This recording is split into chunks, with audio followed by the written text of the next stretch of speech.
नमस्कार साथियों, मैं हूं राजीव। आपका स्वागत करता हूं आपके अपने चैनल एग्जाम नंबर 1 में। साथियों, इस वीडियो में भगवान बुद्ध से संबंधित, उनके जीवन चरित्र से संबंधित कुछ प्रश्नोत्तर हैं जो हमने संग्रह किए हैं। उनके बारे में हम आपको बताएंगे, जो कि यह प्रश्न कई बार अलग अलग कॉम्पिटिटिव एग्ज़ाम्स में पूछे भी गए हैं और आने वाले एग्ज़ाम्स में पूछे जाने की संभावना है। तो इस वीडियो को कृपया ध्यानपूर्वक देखें। हमारा पहला प्रश्न है आज का, बौद्ध धर्म के संस्थापक कौन थे? इसका आंसर है गौतम बुद्ध। अगला प्रश्न है, गौतम बुद्ध का जन्म कब हुआ था? इसका आंसर है 563 ईसा पूर्व। अगला प्रश्न है, गौतम बुद्ध का जन्म कहाँ हुआ था? इसका आंसर है कपिलवस्तु का लुम्बिनी नामक स्थान। कपिलवस्तु में एक लुम्बिनी नाम का स्थान है, वहाँ पर हुआ था इनका जन्म। अगला प्रश्न है, लाइट ऑफ एशिया के नाम से किसे जाना जाता है? इसका आंसर है महात्मा बुद्ध। अगला प्रश्न है, गौतम बुद्ध के पिता का क्या नाम था? इसका आंसर है शुद्धोधन। उनके पिता का नाम शुद्धोधन था। अगला प्रश्न है, महात्मा बुद्ध के बचपन का नाम क्या था? इनके बचपन का नाम सिद्धार्थ था। अगला प्रश्न है, महात्मा बुद्ध की माता का क्या नाम था? इसका आंसर है माया देवी। इनकी माता का नाम माया देवी था। अगला प्रश्न है, महात्मा बुद्ध की सौतेली माता का क्या नाम था? इसका आंसर है प्रजापति गौतमी। इनकी माता जी कम उम्र में ही ख़त्म हो गई थी, मतलब डेथ हो गई थी। तो इनकी माँ, जो सौतेली माँ थी, उन्होंने पालन पोषण किया। उनका नाम था प्रजापति गौतमी। अगला प्रश्न है हमारा, बुद्ध के बेटे का क्या नाम था? इसका आंसर है राहुल। अगला प्रश्न है, बुद्ध ने कितने वर्ष की अवस्था में ग्रह त्याग किया था? इसका आंसर है 29 वर्ष की आयु में। अगला प्रश्न है, महात्मा बुद्ध के ग्रह त्याग की घटना क्या कहलाती है? इसका आंसर है महाभिनिष्क्रमण। अगला प्रश्न है, महात्मा बुद्ध ने अपना प्रथम गुरु किसे बनाया था? इसका आंसर है आलार कलाम को। इन्हें अपना प्रथम गुरु बनाया था महात्मा बुद्ध ने। अगला प्रश्न है, बुद्ध के दूसरे गुरु का क्या नाम था? इनका आंसर है रुद्रक, जो इन्होंने दूसरे गुरु बनाए थे अपने। अगला प्रश्न है, 5 ब्राह्मणों को बुद्ध ने अपना शिष्य कहाँ बनाया था? इसका आंसर है उरुवेला में। अगला प्रश्न है, बुद्ध ने 5 शिष्यों के नाम क्या नाम थे? बुद्ध के 5 शिष्यों के नाम क्या थे? इसका आंसर है कौंडिन्य, वप्पा, वहादिया, असागी और महानामा। ये इनके 5 शिष्यों के नाम थे। अगला प्रश्न है, 35 वर्ष की आयु में 6 वर्ष तक बिना भोजन किए बोध गया में निरंजना पुनपुन नदी के तट पर किस वृक्ष के नीचे बुद्ध ने कठिन तपस्या कर ज्ञान की प्राप्ति की थी? इसका आंसर है पीपल का वृक्ष था वो, पीपल। अगला प्रश्न है, ज्ञान प्राप्ति के बाद सिद्धार्थ को क्या कहा गया? इसका आंसर है गौतम बुद्ध तथा तथागत का नाम दिया गया।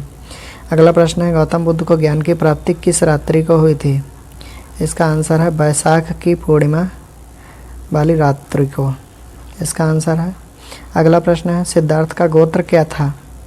इसका आंसर है गौतम। अगला प्रश्न है, बुद्ध ने अपना पहला उपदेश कहाँ दिया था? इसका आंसर है सारनाथ। अगला प्रश्न है, बुद्ध के प्रथम उपदेश देने की घटना को क्या कहा गया? इसका आंसर है धम्म चक्र प्रवर्तन। अगला प्रश्न है, बौद्ध धर्म के त्रिरत्न कौन से हैं? पहला है बुद्ध और दूसरा है धम्म और तीसरा है संघ। ये 3 रत्न थे बौद्ध धर्म के। अगला प्रश्न है, बुद्धकालीन प्रसिद्ध नगर कितने तथा कौन कौन से हैं? यह 6 नगर थे। पहला है साकेत, दूसरा है कौशाम्बी, अगला है वाराणसी, अगला है चंपा, उसके बाद है राजगृह और श्रावस्ती। साकेत जो है वो अयोध्या के नाम से इस समय जाना जाता है। अगला प्रश्न है, बौद्ध साहित्य में प्रयुक्त संस्थागार शब्द का तात्पर्य क्या था? इसका आंसर है राज्य संचालन के लिए गठित परिषद, यह शब्द था। अगला प्रश्न है, आजीवक संप्रदाय की स्थापना किसने की थी? इसका आंसर है मखली गोसाल ने। इन्होंने आजीवक संप्रदाय की स्थापना की थी। अगला प्रश्न है, महात्मा बुद्ध की जन्मस्थली लुम्बिनी वन किस महाजनपद के अंतर्गत आती थी? इसका आंसर है कौशल जनपद के अंतर्गत आती थी। अगला प्रश्न है, बुद्ध का परिनिर्वाण स्थल कुशीनगर किस महाजनपद के अंदर आता था? इसका आंसर है मल्ल गणराज्य। अगला प्रश्न है बुद्ध काल में वाराणसी क्यों प्रसिद्ध था? इसका आंसर है हाथी के दांतों के लिए। अगला प्रश्न है बुद्ध काल में पत्थर का काम करने वाले क्या कहलाते थे? इसका आंसर है कोहक। जो पत्थर का काम करते थे उन्हें कोहक कहा जाता था। अगला प्रश्न है बुद्ध द्वारा दिया गया अंतिम उपदेश क्या था? इसका आंसर है सभी वस्तुएं क्षरणशील होती हैं, अतः मनुष्य को अपना पथ प्रदर्शक स्वयं होना चाहिए। क्षरणशील का मतलब होता है विनाशशील, मतलब कोई सभी वस्तुएं उनका नष्ट होना पॉसिबल है, कभी ना कभी तो वो नष्ट होंगे ही, इसलिए अपना पथ प्रदर्शक स्वयं होना चाहिए, उनका ये कहना था। अगला प्रश्न है जिस स्थान पर बुद्ध को ज्ञान की प्राप्ति हुई थी वह स्थान क्या कहलाता है? इसका आंसर है बोध गया। अगला प्रश्न है बुद्ध के प्रथम 2 अनुयायी कौन थे? पहला था कालिक और दूसरे थे तपासु। यह प्रथम 2 अनुयायी थे बुद्ध भगवान के।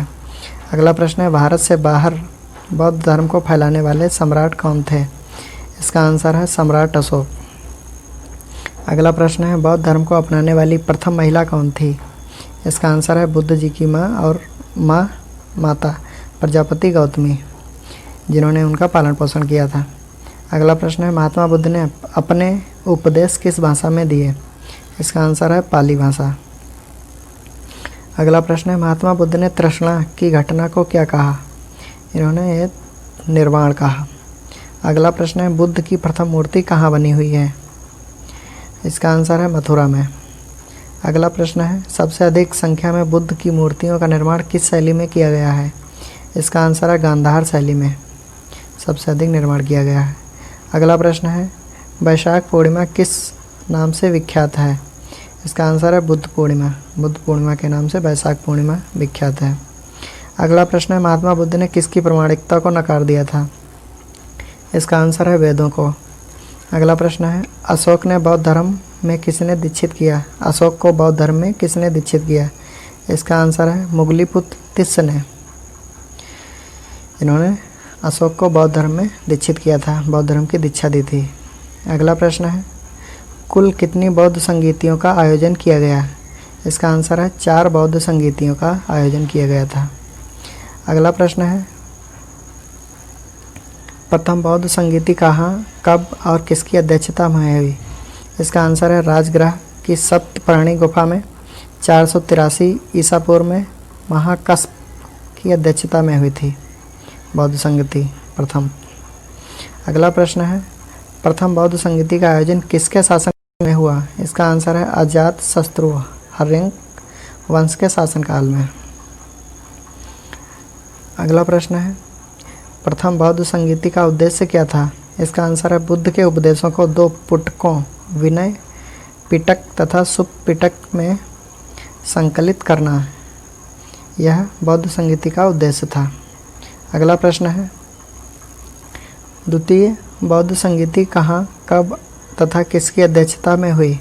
इसका आंसर है वैशाली में 383 ईसा पूर्व में सर्वकामनी की अध्यक्षता में हुई द्वितीय बौद्ध संगीति। अगला प्रश्न है द्वितीय बौद्ध संगीति किसके शासनकाल में हुई? इसका आंसर है कालाशोक शिशुनाग वंश के शासनकाल में हुई थी द्वितीय बौद्ध संगीति। अगला प्रश्न है द्वितीय बौद्ध संगीति का उद्देश्य क्या था? इसका आंसर है अनुशासन को लेकर मतभेद के समाधान के लिए बौद्ध धर्म स्थापित एवं महासंघिक 2 भागों में बांटा गया था। द्वितीय बौद्ध संघ का यह उद्देश्य था। अगला प्रश्न है तृतीय बौद्ध संगीति कहाँ, कब तथा किसकी अध्यक्षता में हुई? इसका आंसर है पाटलिपुत्र में यह हुई थी तृतीय बौद्ध संगीति 251 ईसा पूर्व में मोगलीपुत्र तिस्स की अध्यक्षता में। अगला प्रश्न है तृतीय बौद्ध संगीति का आयोजन किसके शासनकाल में हुआ था? इसका आंसर है सम्राट अशोक मौर्य वंश के शासनकाल में। अगला प्रश्न है तृतीय बौद्ध संगीति का उद्देश्य क्या था?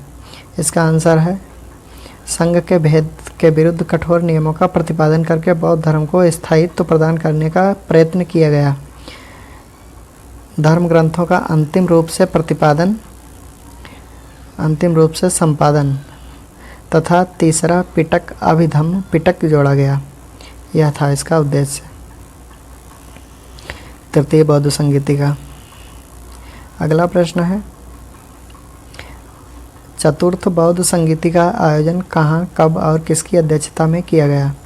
इसका आंसर है कश्मीर के कुंडल वन में प्रथम शताब्दी ईस्वी में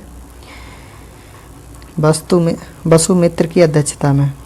अगला प्रश्न है चतुर्थ बौद्ध संगीति के उपाध्यक्ष कौन थे? इसका आंसर है अश्वघोष। चतुर्थ बौद्ध संगीति के उपाध्यक्ष थे अश्वघोष। अगला प्रश्न है चतुर्थ बौद्ध संगीति किसके शासनकाल में हुई? इसका आंसर है कनिष्क कुषाण वंश के शासनकाल में हुई चतुर्थ बौद्ध संगीति। अगला प्रश्न है चतुर्थ बौद्ध संगीति के आयोजन का उद्देश्य क्या था?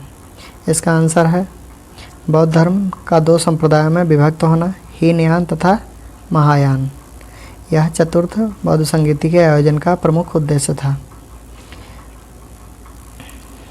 साथियों थैंक यू हमारे वीडियो को देखने के लिए। साथियों इस वीडियो को अगर यह वीडियो हमारा अच्छा लगा हो तो इसे लाइक करें, शेयर करें और हमारे चैनल को अगर सब्सक्राइब अभी तक नहीं किया है तो कृपया हमारे चैनल को सब्सक्राइब करें। धन्यवाद वीडियो देखने के लिए।